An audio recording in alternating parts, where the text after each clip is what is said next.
can you imagine like you thinking you're chatting with a candidate, for example, but it's actually an AI bot and you find out later it's an AI bot? That's not a good situation because you feel like you've been tricked. You feel like you've been sold a bill of goods. So you kind of have to be very intentional and careful about how you use AI in those contexts. The other area that we're preparing, or at least trying to prepare our clients for is how do you fight back when someone uses generative AI against you in a bad way? And oftentimes it's not another campaign, an opposing campaign that's going to do it because there are rules and regulations around that, starting to pop up both with the Federal Election Commission and some states are working on specific rules as well around AI. But it could be a bad actor. It could be just some random person who has access to these tools, which a lot of people do. So like, what do you do when someone creates a photo that's pretty realistic and starts spreading around the internet? Or what do you do when, there was already a case of this during the primary cycle in the US where someone cloned President Biden's voice and initiated what they call a robo dial. So, basically calling landlines, and you hear his recorded voice giving the wrong election date. Oh, crazy. So it's So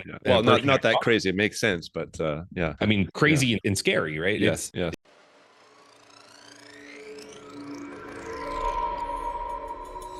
We're going through something absolutely historic. Technologies across the board are growing exponentially. It's a disruption that's going to completely redefine the way businesses compete. In the next decade, we're going to lose 40% of today's Fortune 500 companies. The exponential growth of computing is continuing. AI is nowhere near its full potential. Whether you like it or not, that the future cannot be stopped by anyone. Hi there, everybody. This is Mark Verbenkoff, and welcome back to the Future Tech and Foresight podcast. This is episode number 161, and I am recording this pre-intro almost exactly a month away from the U.S. elections, which my friends and I are obviously paying attention to, and I think the world is clearly paying attention to. So with that in mind, the topic of today's episode is highly connected to the election process itself, but mostly how technology is impacting the election process. So with my guest today, we touch on a couple things. So we look at a little bit of the historical impact of technology, namely social media, which has, I think, been one of the kind of dominating technologies that has been impacting both positively and, of course, negatively election processes across the world. My guest is from the United States. We focused a little bit more on the United States, but I think that this is relevant for many countries across the world. So we start off with kind of a deep dive into social media that I think is really interesting. Everything from, Cambridge Analytica to just kind of the changing mindsets and the how technology is actually changing people's perspectives by targeting specific groups. Really interesting stuff there that I'll let my guest go into much deeper depth than myself here in this pre-intro. We then obviously move into the topic du jour, which is artificial intelligence and how that is, but also might start changing the election process in general, which I thought was quite interesting, quite fascinating to hear. And then, as is one of my favorite topics, we touch on like what's going to happen over the next couple of years. So we touch on topics, technologies like deepfakes, for instance. Some pretty interesting ideas there about how people might start to trust not just social media, but any kind of media because of the vast capabilities of deepfakes and emerging technologies, like VR and AR in the coming years, and how we can essentially see people that are running for, presidency, prime ministership, all the rest of it, just saying things that they would never say, but it's simply created by people with a computer. So pretty interesting things. I think it's very timely for the obviously the election coming up in a month. And I hope that it gives us all a little bit of pause. This interview gives us all a little bit of pause, and maybe we can reflect a little bit on how technology is not just impacting specifically the elections, but also how we want it to impact over the next couple of years. So with that in mind, my guest today is Matthew Krayton. He is the founder of Publitics. He provides counsel to campaigns at the local, state, and federal levels, as well as to clients in the private and public sectors.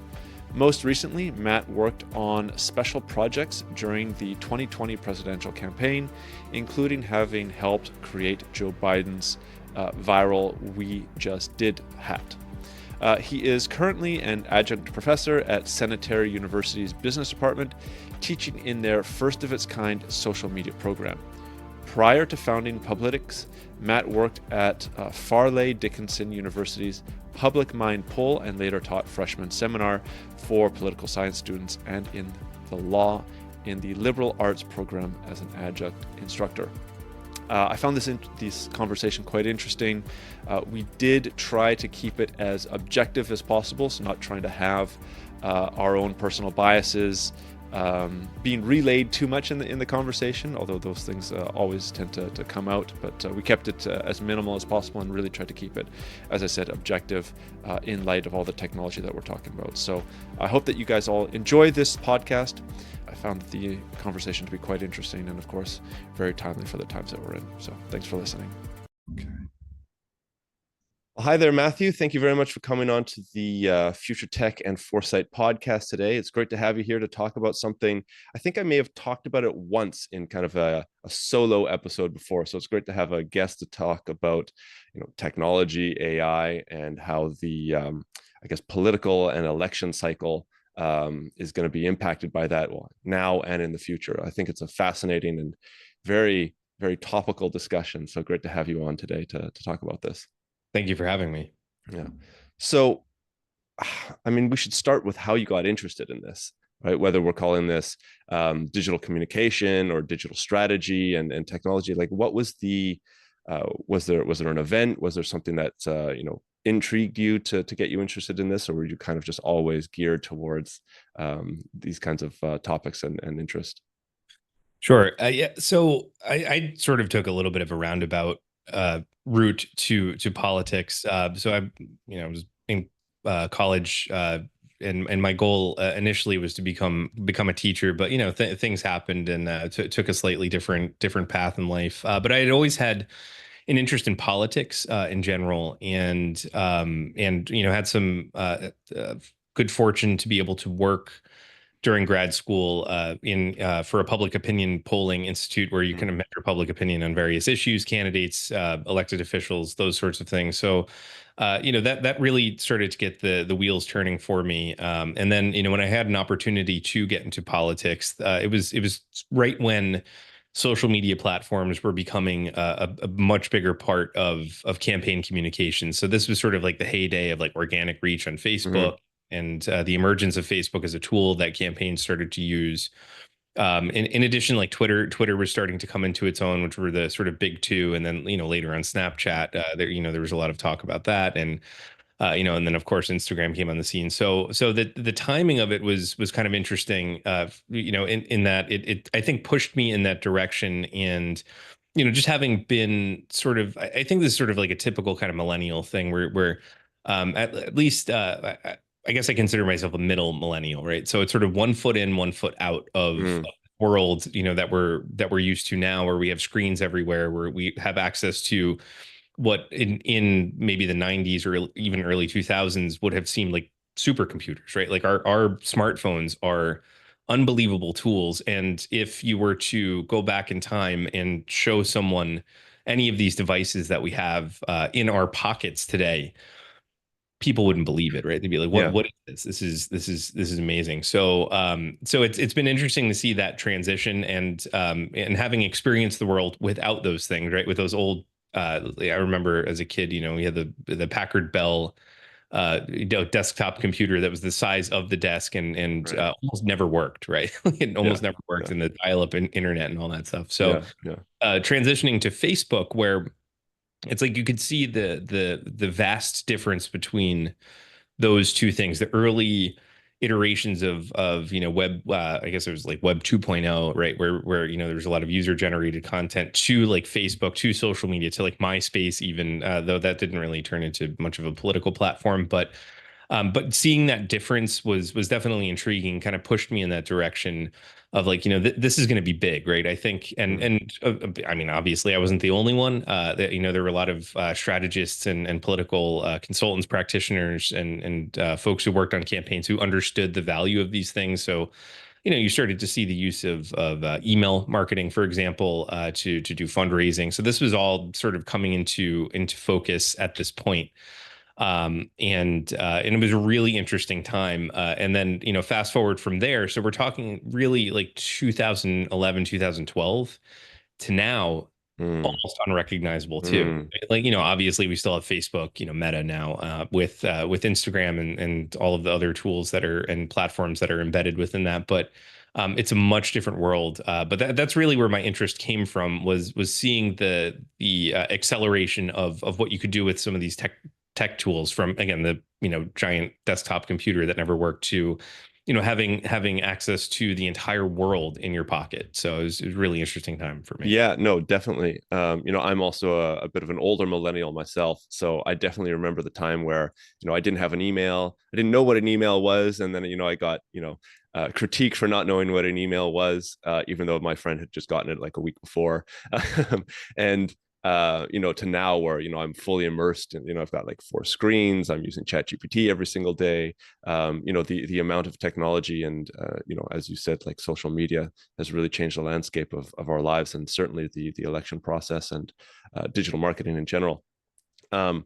So we're definitely going to be talking about how AI's role is changing election processes, maybe looking into, the future later on in the episode. But I think what you're laying out is maybe a really good starting point. Like how exactly maybe you can break it down into some tangible points, like how social media specifically, as kind of like the main platforms of the last, 15 years, 20 years or so, has changed the process of getting voters out, or understanding what politicians are saying, or just the election process in general. I think that'd be really interesting to hear. Yeah, so I mean, social media has had an almost incalculable impact on our political culture, political life, and elections. So the sort of algorithmic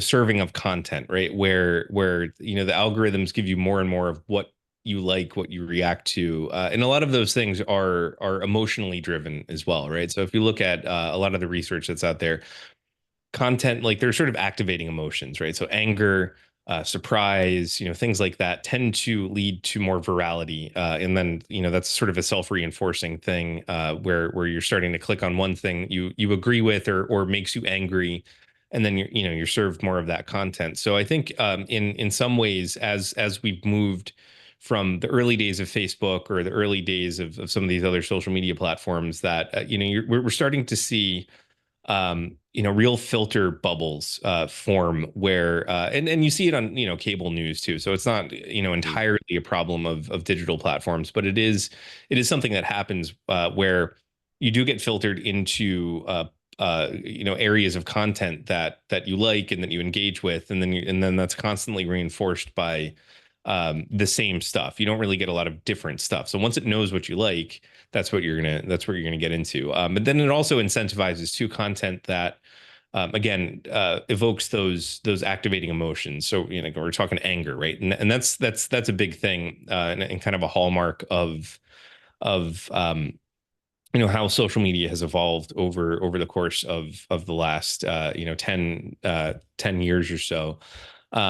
So, looking at that, then, fast forwarding to the 2016 election, that's where I think a lot of this stuff started to come into focus too, where it was before that a little bit of the Wild West, where, there wasn't a ton of regulation, not a ton of thought about, how, these platforms might be used in ways that were not especially constructive, or even used maliciously to impact or influence elections. So there was no thought whatsoever. There was no process to for example, verify advertisers. There was no process to verify page ownership on a lot of these platforms. It was sort of like, if you wanted to, you could go on there, you could set up a page and start running it, and there were no guardrails whatsoever. 2016 rolls around, and we start to have, see these issues with foreign interference in U.S. elections. You start to see issues where you have, Cambridge Analytica, for example, exactly.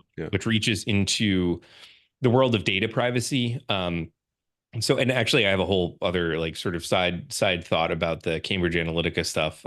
So, like on its surface, not great, right? Because they had all this access to what they were calling like psychographic, information. So that their thesis was that you could somehow target and influence certain buckets of voters based on their psychographic profiles, based on this data that they were able to pull off of APIs and their developer relationship with Facebook.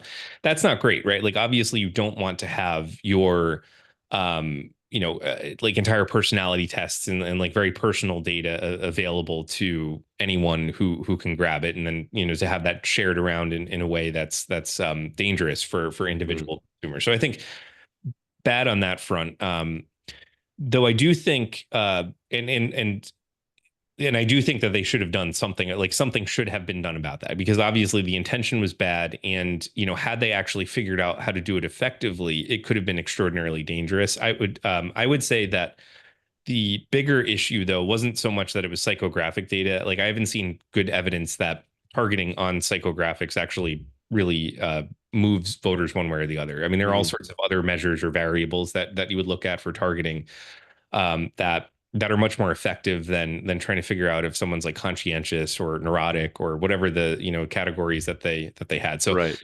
I would say that their pitch was a little overblown to some extent, oversold in some ways, but in terms of the opening of Pandora's box with how these platforms could be used maliciously. And again, it doesn't have to be used maliciously effectively, but the intent kind of shows like the problem there. Now, there were other actors that were able to, again, tap into the algorithms and figure out how to inject misinformation, disinformation into the conversation in a big way.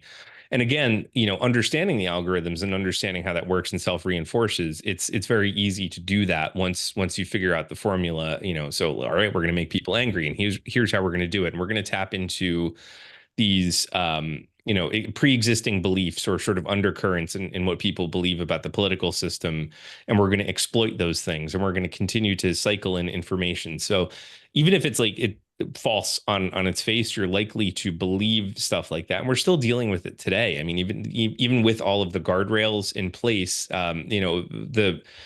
obviously the goal is to limit outside influence in elections in the US, but you still see it from inside the US too, like just stuff that's almost entirely made up. Like in the debate last week, the topic of certain groups of people in the US eating pets, like capturing and eating pets, right?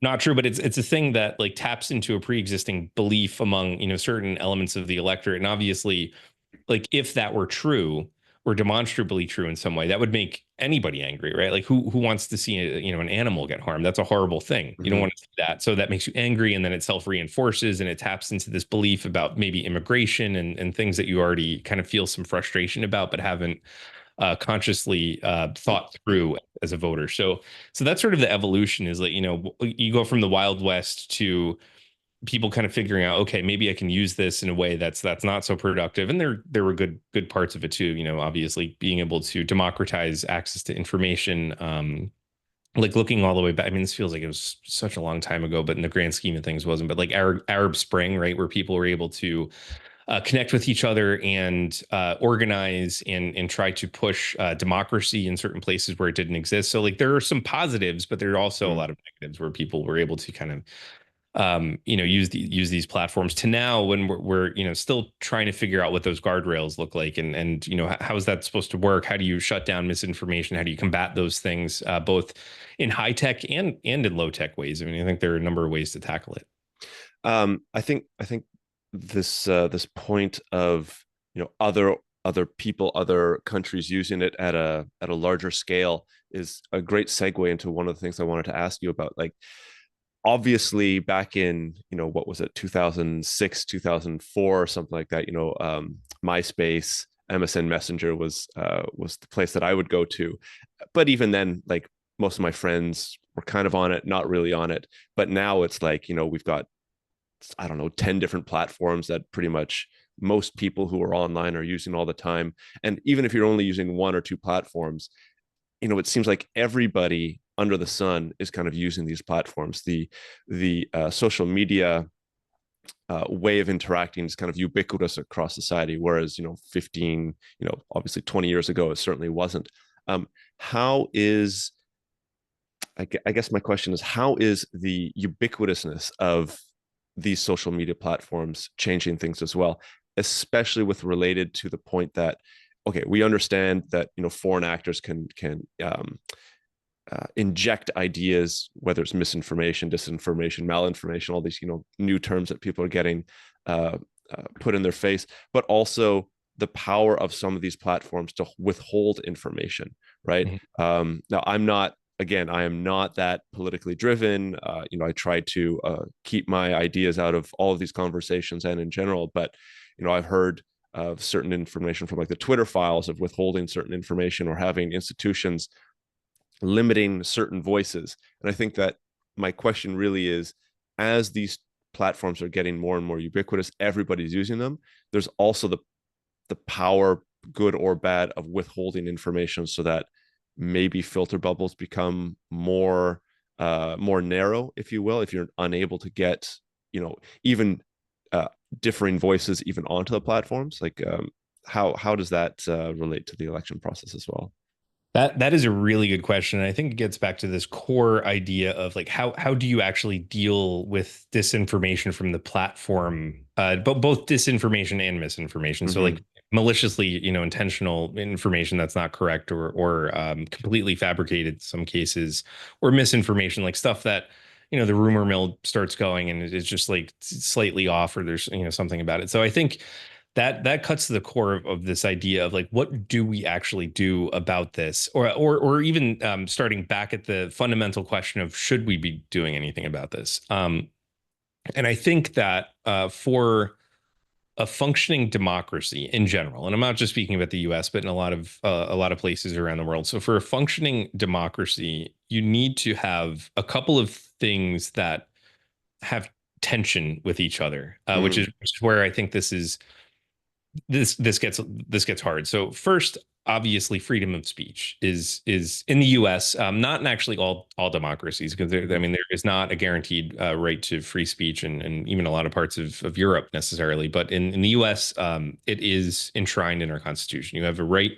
to free speech, but it doesn't mean what I think a lot of people think it means, right? So I think what people view as, well, I have a right to free speech, that doesn't mean that you have a right to any speech without any consequence, right? It just means that the government itself cannot abridge your right to say what you want to say. Now, if I said something completely inflammatory and offensive, like on this podcast, for example, and we had a whole bunch of clients come to us and say, you know what, I don't want to work with you anymore because you said something absolutely off the wall that does not fit with our values, I can't cry free speech, right? People do, right? They say, oh, well, you're infringing on my free speech. Well, you're actually not, right?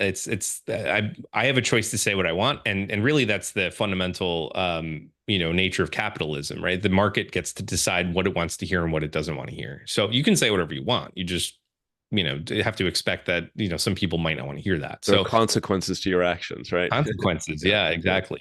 So when you look at the platforms, right, these are private entities, right? This is not the government, right? We're talking about platforms that are trying to figure out how to exist in this world and what their role in moderating content would be across the board. And I think, starting from a premise of, I think it's probably useful and beneficial to have some kind of moderation on these platforms. Mm-hmm.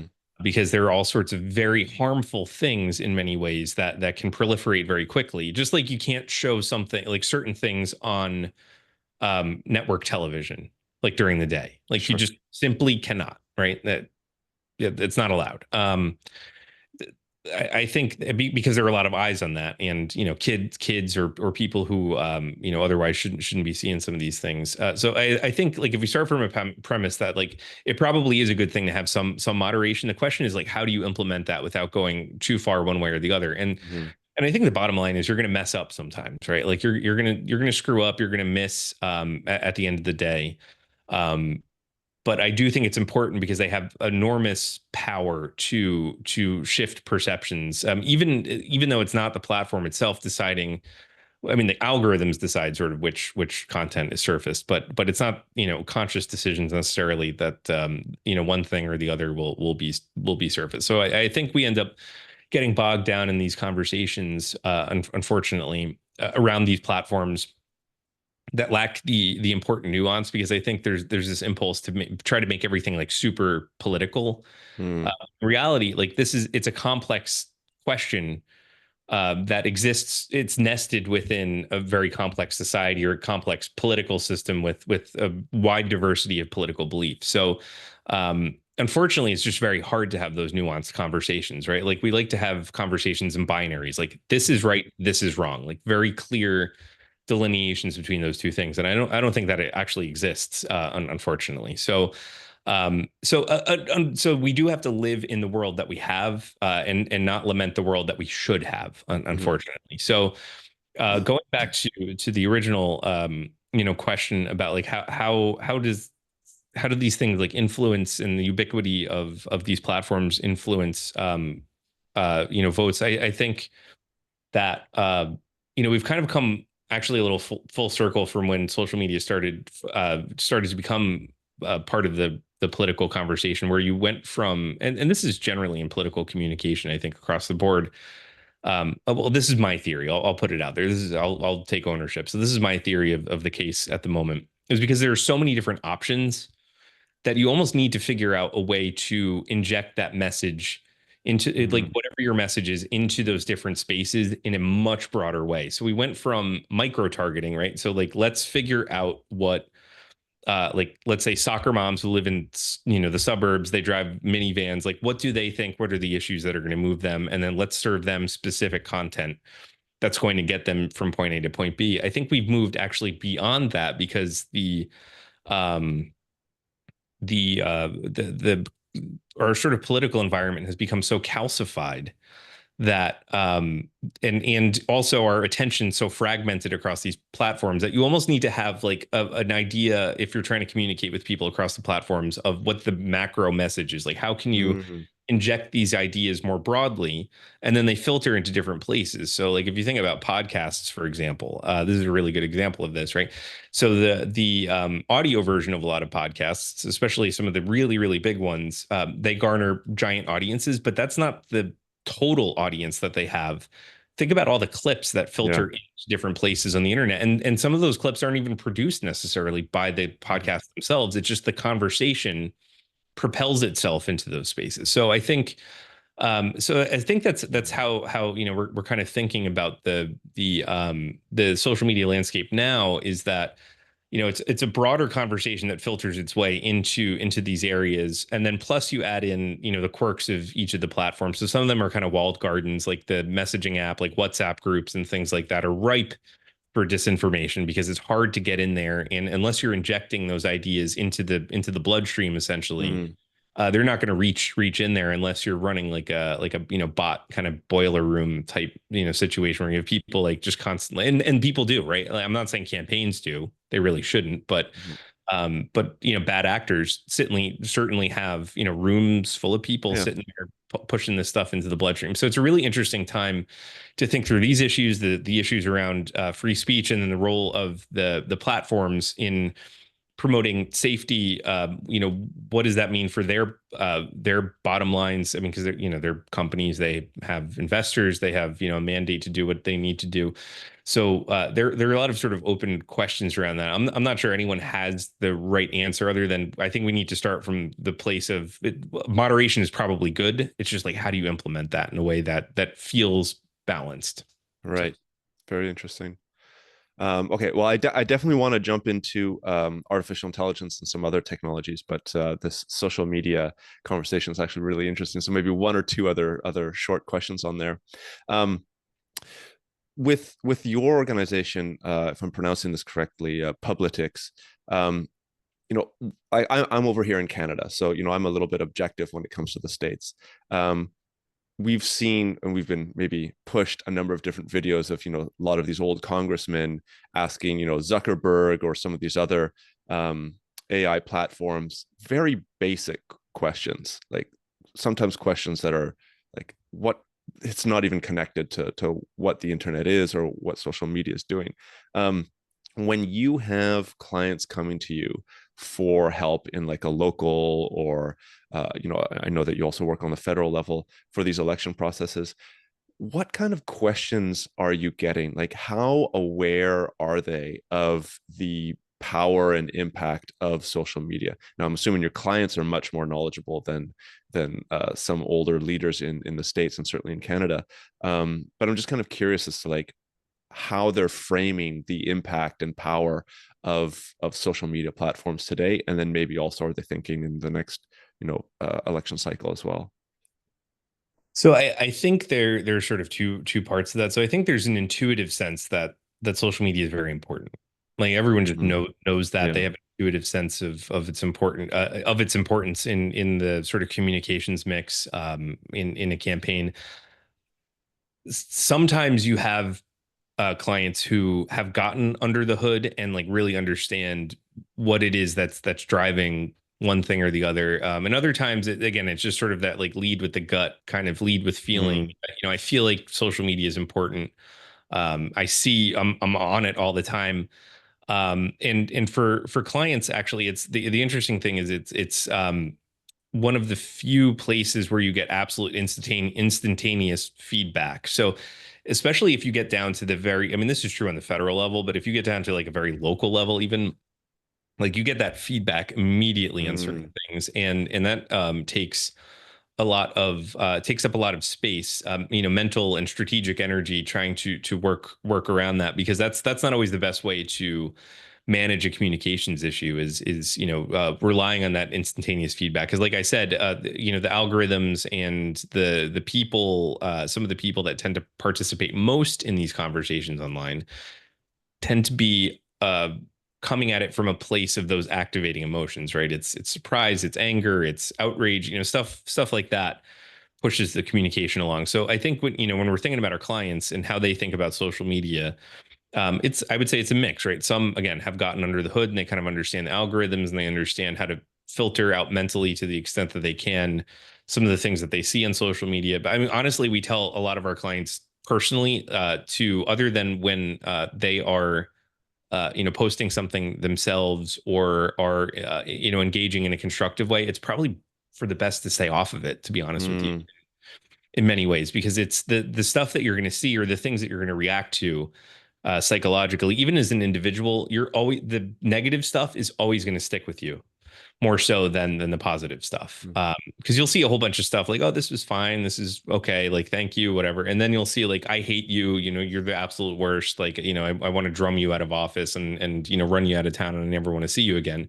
You're going to remember that, right? It's like, well, what am I doing wrong? And that ends up taking more weight psychologically. So I mean, it's sort of a microcosm of a campaign in general, or any sort of strategic communications environment where, you know, you're managing what often is a highly emotional, highly personal situation. So you're not talking about a brand or a company where in some cases, I mean, I guess like you have an executive who ends up in the line of fire on some of this stuff, but with a campaign, you're talking about a candidate who's a human being who has human reactions to things, human emotions, human thoughts, and so social media amplifies all of that because it's an immediate feedback loop. So it does end up taking up outsized importance, regardless of whether or not they understand how it exactly works or what the impact of that communication on social media is ultimately going to have. And there's sort of like then you can divide that into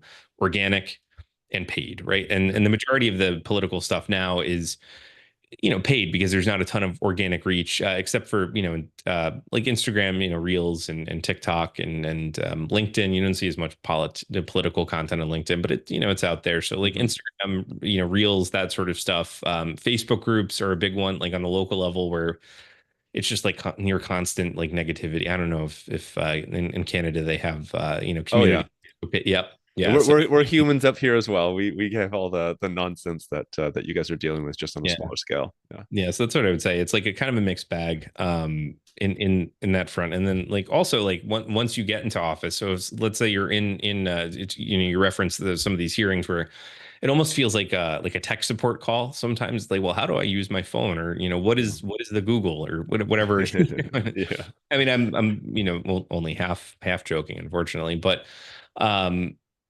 it does reflect back a lack of expertise, because at the end of the day, you have to legislate or try to understand to some extent so many different issues, whether it's foreign policy or domestic policy or agricultural policy. I mean, there are a million different things that you could end up advocating or legislating on.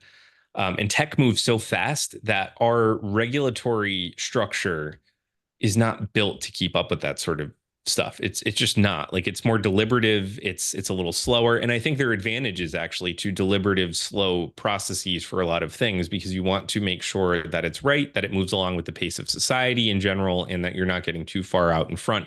Tech, though, the development of tech and social media and AI and all of these different things, it moves so quickly that you need to figure out a new framework to deal with that sort of stuff.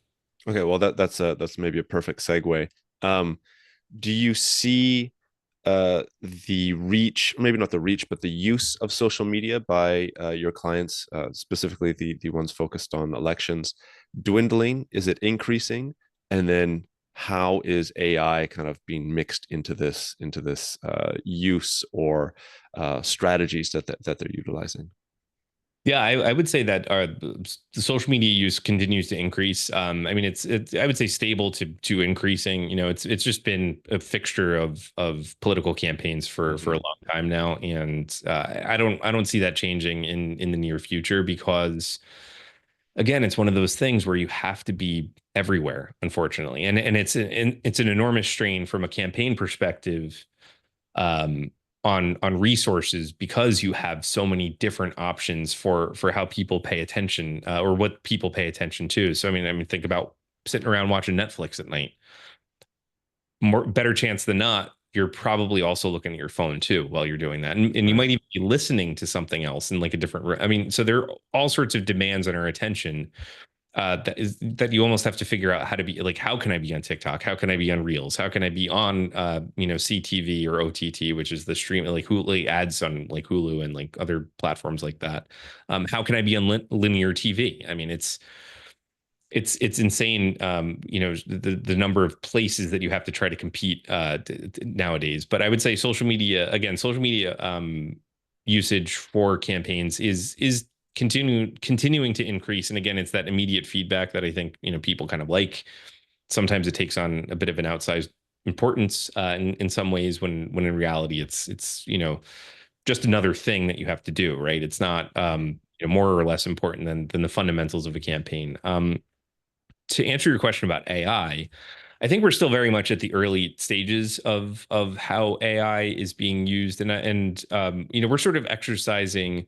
So there are a lot of good possibilities for generative or conversational AI. So as a firm, actually, we've taken some steps to make investments in a few early stage companies where AI, for example. So one of our portfolio companies. So this is like pre-seed. Very, very early on stuff. So one of our portfolio companies is working on what I would call a lightweight language model. So it's not like ChatGPT level stuff where you're training the model on everything. You're training on specific information so that it can be as sort of a conversational agent for whatever campaign. So maybe not even necessarily in a campaign context, but for issue advocacy. So, for example, if you're a think tank that has all of these white papers, and the goal of the white papers is to provide information about specific policy areas to policymakers. Now, that would require a policymaker or a staffer, for example, for a member of Congress to go, like, if they're interested in, okay, how does, increasing minimum wage impact, the economy? Or I'm just using that as a very, basic example. You'd have to dig through reams and reams of research on these, think tank websites, and find what you're looking for. Whereas like a generative AI chat, like conversational AI could help you surface that information. You can actually interrogate the paper a little bit, right, and ask questions. So that's one area where there could be positives. But there's also the generative AI that where voice cloning, video is getting a lot better too. I mean, it's not quite there. You could still see stuff, still see some artifacts and sort of kind of sits in the uncanny valley, type area for a lot of the stuff that you see. But we process information so quickly that oftentimes you miss it. So like we actually did some polling on this to see how voters or consumers react to different ideas around AI. So I think one of the things that we kind of are cautioning prudence with how you use AI is that people want AI or conversational AI or generative AI to be labeled, clearly labeled, because they don't trust their ability to identify it on their own. Fair, right? And I would count myself among that, right? If you're just scrolling through the feed, I mean, I think both of us could probably say, like, if we're being honest with ourselves, that sometimes it is hard to identify some of this stuff, especially like voice cloning, right? I mean, you can hear something, it might be a little off, but if you're not listening to that person every single day and you're not intimately familiar with the little intonations and vocal quirks that certain people have, you're going to miss that. So I think there is concern, like people are intuitively concerned. I don't know if I can actually identify AI generated content on the internet. So it's, a majority of people said that they're like, I don't think I can. So I'd like to see clear labeling. I mean, because people don't like to feel duped or tricked either. So that's one part of it. I mean, and can you imagine like you thinking you're chatting with a candidate, for example, but it's actually an AI bot, and you find out later it's an AI bot? That's not a good situation because you feel like you've been tricked. You feel like you've been sold a bill of goods. So you kind of have to be very intentional and careful about how you use AI in those contexts. The other area that we're preparing, or at least trying to prepare our clients for, is how do you fight back when someone uses generative AI against you in a bad way? And oftentimes it's not another campaign, an opposing campaign, that's going to do it, because there are rules and regulations around that, starting to pop up, both with the Federal Election Commission and in some states are working on specific rules as well around AI. But it could be a bad actor. It could be just some random person who has access to these tools, which a lot of people do. So like, what do you do when someone creates a photo that's pretty realistic, and starts spreading around, around the internet? Or what do you do when, I mean, there was already a case of this during the primary cycle in the US where someone cloned President Biden's voice and initiated what they call a robo dial. So, basically calling landlines, and you hear his recorded voice giving the wrong election date. Oh, crazy. So it's yeah. So well, not that crazy. It makes sense, but yeah. I mean, crazy and scary, right? Yes. It's frightening because I mean, and thankfully, it didn't seem to have too much of an impact on the election, because I think like a lot of people knew, like, all right, this is the election date, I don't know what this is, and a lot of people don't answer their phones anymore anyway. So the person did get caught, which is good, but bottom line is you can do that type of thing, and if you're a bad actor, it's something that the people who are running campaigns have to be prepared for. Is like, how do we manage that threat actively? Yeah, and I think that coupled with this, the main fear that people are having, which you touched on a little bit, is deepfakes. Once we get to the level of just pretty much any individual, well, as you said, could set up a Facebook page and start putting in information, when the technology, and it's probably not going to take that long, right? Just a couple more years, when it becomes so easy for anybody to just, clone a candidate's face and audio and create a video of it spouting misinformation. I mean, I've had the deepfake conversation on the podcast a couple times, and it doesn't really seem like there's a clear answer. Labeling is certainly something that comes up, but the point that I've heard maybe 2 or 3 times that were from people that are actually either deepfake creators, like their businesses creating deepfakes, or people that are thinking about this a lot, is that people just aren't going to have any more trust for what's on social media. It's almost like it's going to turn into when you see an image on social media or anywhere, it's like, oh, is that photoshopped or is that not? Right? Like there's already a level of distrust, of skepticism going into whenever you see a picture that's, maybe a little bit interesting or different. And I think, I think I'm convinced that, give it a couple more years and we're just not going to trust anything that we see on social media. And I don't know, I haven't thought about it deeply enough. I don't know how that's going to shift things around, and certainly not for the election process, because I don't pay attention. I try not to pay attention to it as much. Do you have more thoughts on that? Because I think deepfakes is maybe one of the largest, craziest things that are coming out. I think that's right, and I would argue that we are there already with the diminished trust in the things that we see, and I'll couch that by saying diminished trust in things that we don't already want to believe, or that we already diminished trust in things, yes, that we don't want to believe, but may be true or not true, right? So I think the effect of the deepfake, deepfakes and further diminishing of trust is that we continue to just get pushed into our opposing camps, and things continue to calcify. So, like, for example, if I'm predisposed to believe a certain piece of information because I have pre-existing political beliefs about something, and I'm exposed to misinformation that reinforces that, or a deepfake that reinforces that, there's a good chance that I'll believe that, but I won't believe real content that shows something else. So that's an extraordinarily dangerous place to be. And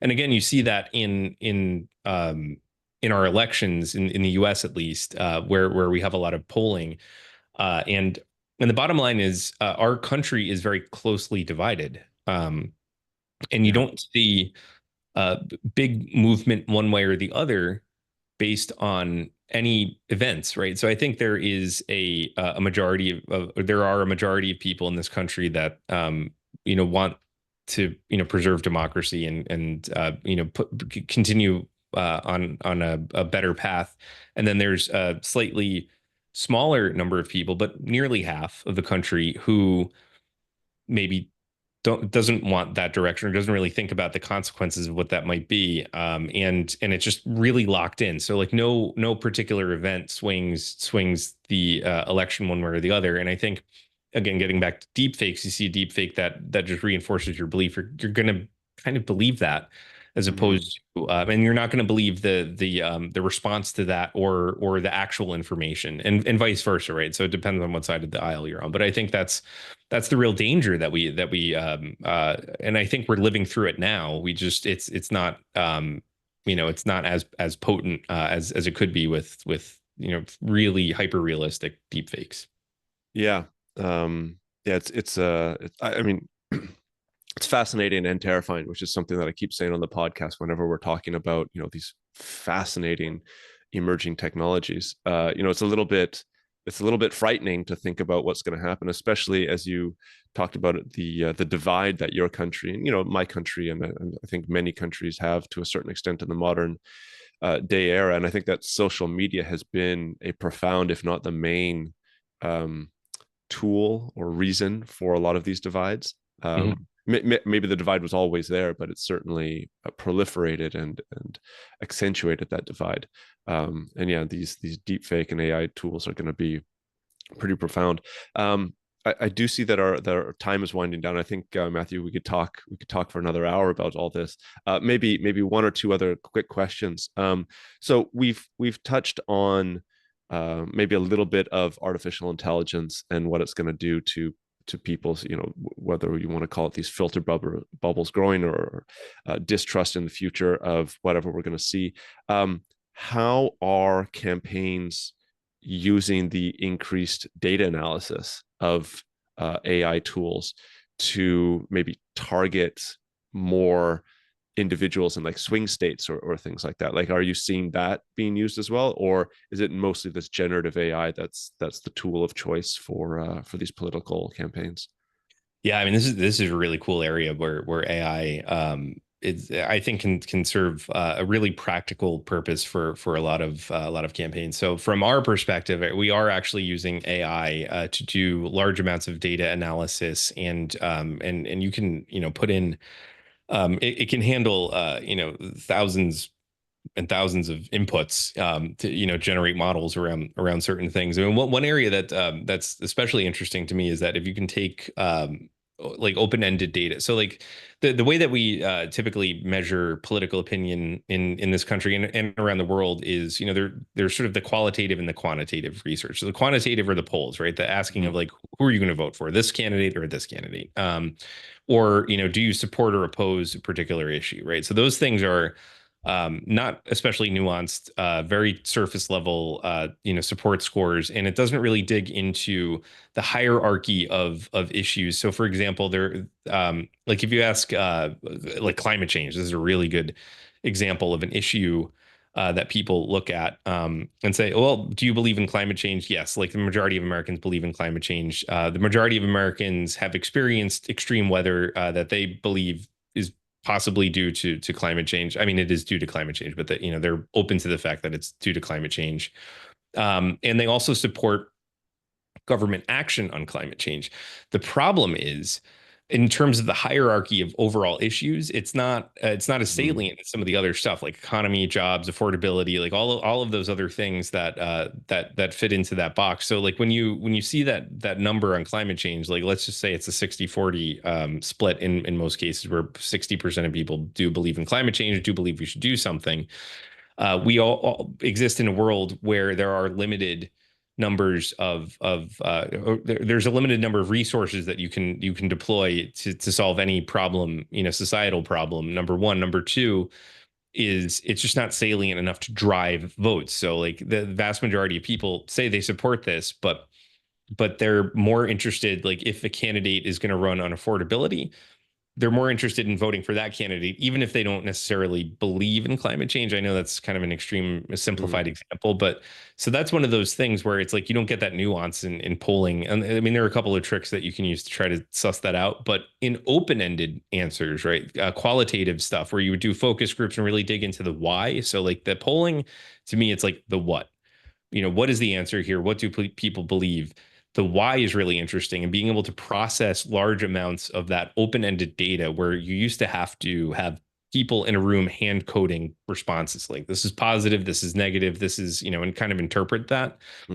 AI is providing us an opportunity, and we use it as sort of a suite of tools that we deploy in campaigns to code and analyze those reams of open-ended data, which gives you a much broader picture at scale of the why as opposed to just the what.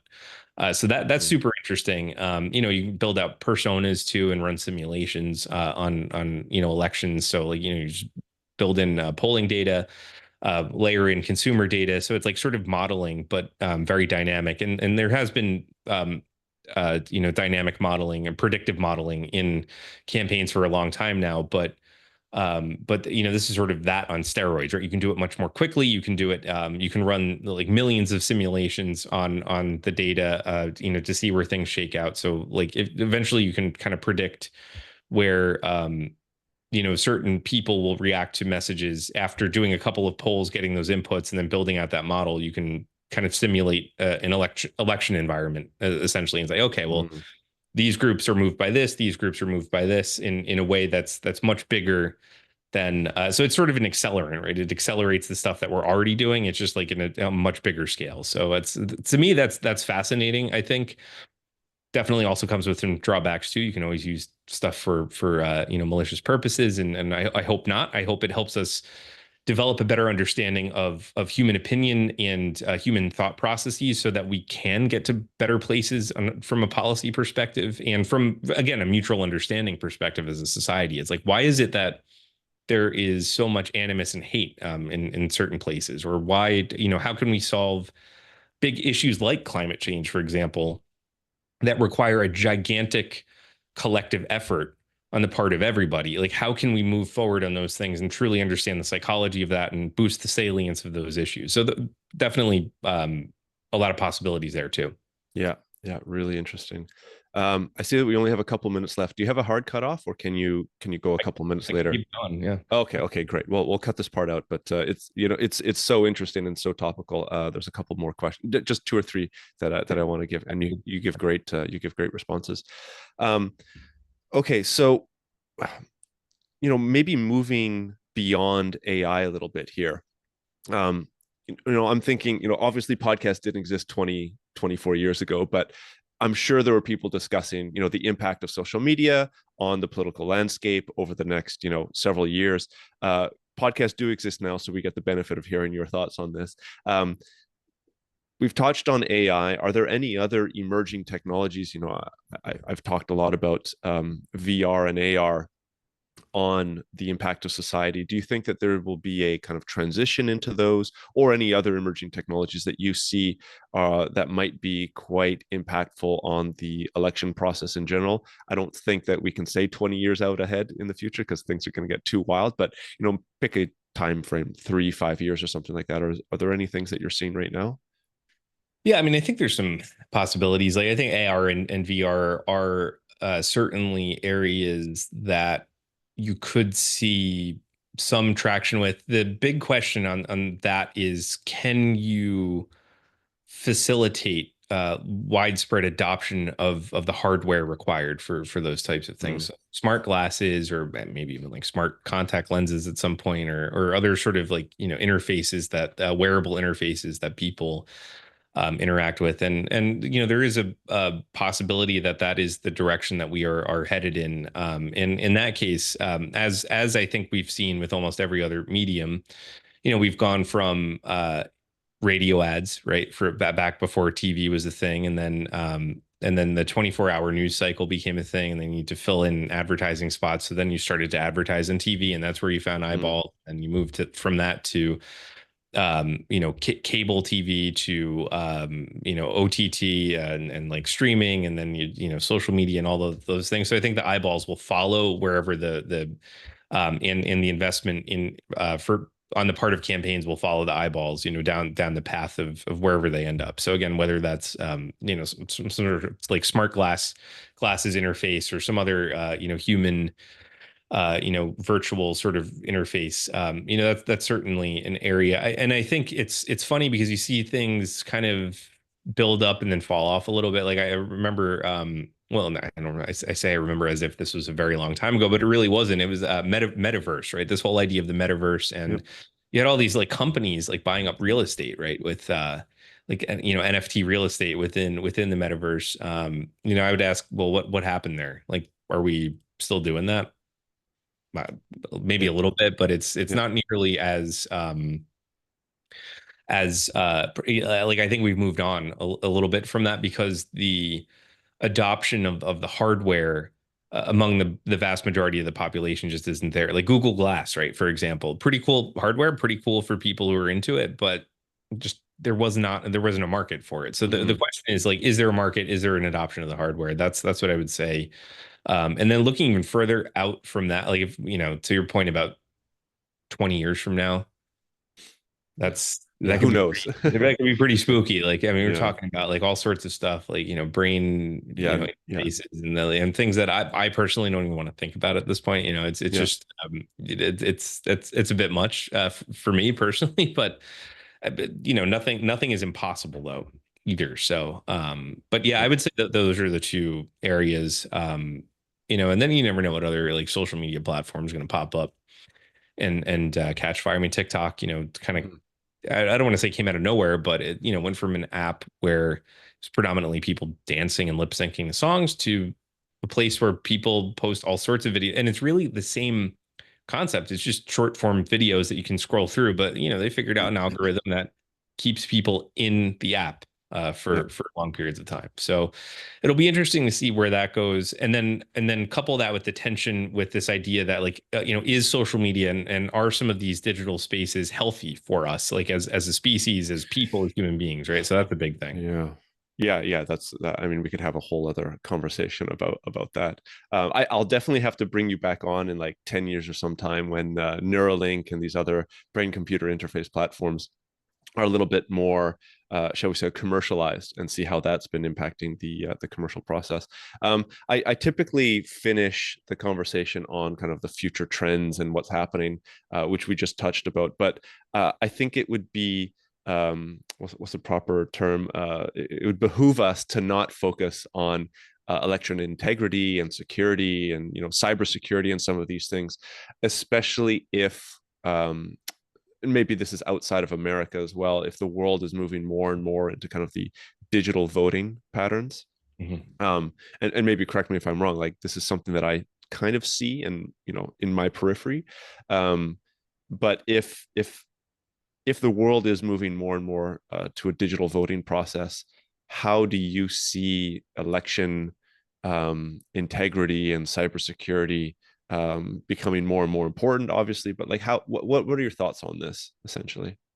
Yeah, this is a really interesting space, and another one where I think there are multiple tensions that we'll have to try to reconcile in one way or another. So in the U.S., for example, there has been some movement to trying to actually become a little bit more low tech. So like going back to paper ballots. I mean, of course, the tabulation of those ballots, runs through, digital machines but you have like an audit trail, you have paper ballots, like they can be hand counted need be. So there is actually a movement back to that. So like where I am in New Jersey, for example, over the last, I think 2, maybe 3 election cycles, they've started to swap out voting machines that you would push the button on a digital interface or maybe even analog interface to some extent that would enter the votes, and then it would print out a receipt at the end and it would give you the tabulations for each machine.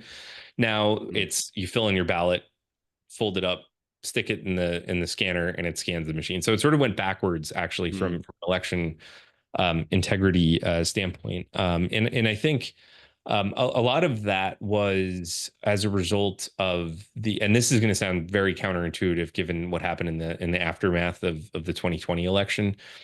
But the 2020 election, because everyone was so concerned about maintaining election integrity, happened to be probably one of our most scrutinized elections in history, and therefore most secure. So like all of this voter fraud stuff, I know that was like sort of the theme. There really wasn't any voter fraud at all. And there was a ton of scrutiny and a desire across the country to get it right, given the extreme circumstances of a global deadly pandemic and all of those things. So I think so I think there's been a movement to like, okay, how can we further solidify that? Now I know in other parts of the world, there have been movements toward and this is the other side of the coin. So there's election security and balancing that with access to and ease of voting, right? Yep. And I think both of those things are essential, right? Because the easier you make voting, the more people who have a voice in the process, the more people who have a voice in the process, the more representative the sort of polished policy regime or agenda is of the overall population at the end of the day. And quite frankly, I think probably the less extreme some of the political viewpoints and policy prescriptions are at the end of the day, the more people that vote. Because I think like genuinely, at least in the US, like I mean, it's a little bit different in the US, but like, people just want to have things like access to healthcare and know that the government is doing something about climate change, and they want to have clean drinking water, clean air, like so basic stuff, nothing crazy there. And I think the more people that vote, the better the closer you get to the government doing those things that people want.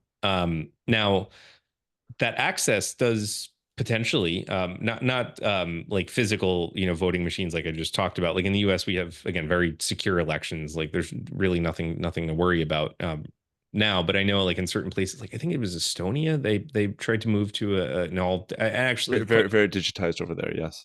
And I haven't followed. I know they did years ago some kind of like trial run with like they elected like the king of the forest or something. I don't know what it was, but it was a cool like little thing that they did. And I haven't followed it since then. But like trying to bring voting to smartphones. So there could be a role for like blockchain potentially in doing that, where you can secure and create digital IDs and unique tokens for people, so you can't have or it's much harder to replicate issues and makes voting more accessible. So it is a hard balance to strike. I generally err on the side of I think we do elections really well in the US for the most part, and I think they're very secure. And I think, we do need to focus on expanding ways in which people can vote. And some of that, again, is very low tech, like just expanding the number of days that people can vote. I see no problem with that. I mean, and it's actually kind of insane, I think, in most of the world for us to have our elections on a random Tuesday. Tuesday is not a good day. I mean, for people, you have to go to work, right? And pick up the kids from soccer practice and put dinner on the table, like all of these things that you have to do. So the more opportunities you have to vote, I think, so you can solve a little bit of that with low tech stuff. I don't think you need necessarily to have apps to do that or get on the blockchain, but it is a possibility, and it does seem to be working in different parts of the world. Very interesting. Matthew, I won't take up more of your time. You've already been very generous with your time. Fascinating conversation. I have maybe 3 other questions, but those would maybe bring up the conversation to another hour or so. I'll definitely have to have you back on. I wish you all the luck with your business and the work that you're doing. Fascinating discussion. I'll have your LinkedIn and your company's website up on the show notes. Are there any other places? We talked about social media so much. I'm assuming you're on a couple other of these platforms that you want listeners or members from the audience to reach out and follow what you're doing. Yeah, absolutely. Those are definitely our most active spots. So website, LinkedIn. We're also on X as well. Instagram. I gotta keep that one up a little bit better. Sure. It's easy to dispense the medicine, but not necessarily take your own advice. Oh, I hear you. Yeah. So that's where you can find us or predominantly on those 2 platforms. Terrific. Well, I'll have those up on the show notes. And yeah, I'll definitely have to have you back on to talk about Neuralink and all these crazy technologies that are coming out at some point in the future.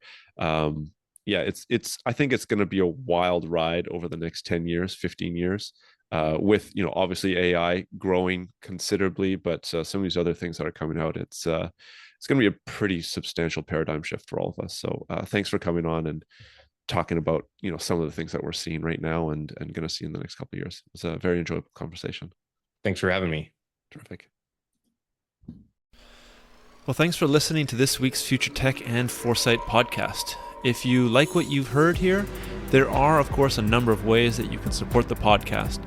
The best way would be to leave a review on Apple Podcasts or give a rating on Spotify, which you can find a step-by-step explanation for on the futuretechandforesight.com website. Alternatively, feel free to leave a comment either on the episode show notes or the YouTube channel where you can see video recordings of the interviews.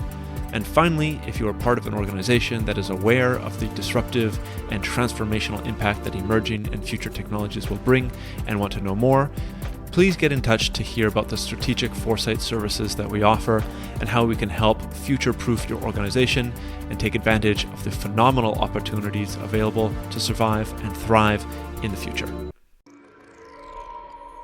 A lot of future-shocked people and future-shocked institutions in our society. They're simply overwhelmed. Once there is superintelligence, the fate of humanity may depend on what the superintelligence does. Science fact is catching up to science fiction. The first truly intelligent machine will be the last invention that humanity needs to make. The only scarcity that will exist in the future is that which we decide to create ourselves as humans. Within a 10-year design revolution, we can have all humanity living the highest standard of living anybody's ever known. Progress is accelerating at an exponential pace, and it's going to reach a point where progress is so fast it's going to be a singularity. We are probably one of the last generations of Homo sapiens. Every single headline points to the birth pangs of a Type 1 civilization.